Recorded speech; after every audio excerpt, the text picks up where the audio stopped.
je vous parle du film Viking Wolf. Viking Wolf est une histoire norvégienne de loup-garou. Tout comme un autre film présent sur la plateforme Netflix, Viking Wolf fait la part belle aux contes et légendes d'Europe.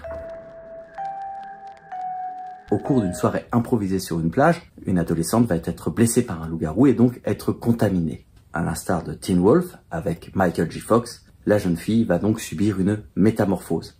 À part que dans Viking Wolf, cette métamorphose de l'adolescente n'est pas traitée sur le ton de l'humour. Viking Wolf est truffé de références aux autres films de loup-garou.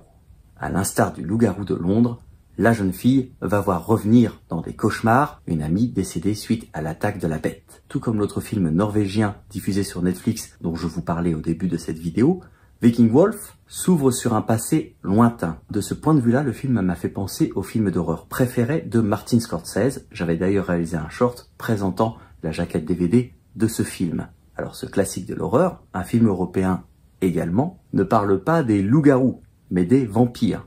La scène d'ouverture de Viking Wolf m'a donc fait penser à ce film de Mario Bava. D'ailleurs, pendant qu'on est dans les références de films d'horreur non lycanthropes, va-t-on dire, le fait qu'il y ait un rassemblement d'adolescents sans demander l'avis des adultes m'a fait penser aux Dents de la Mer numéro 2. Voilà, les jeunes se réunissent pour boire secrètement de l'alcool dans une crique et un animal sauvage va s'en prendre à eux.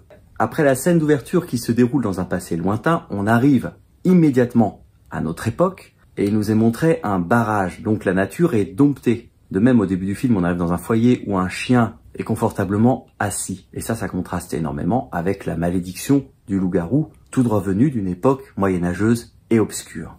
Donc voilà, on se retrouve engoncé dans le confort, la technologie, et les contes et légendes vont venir nous rattraper.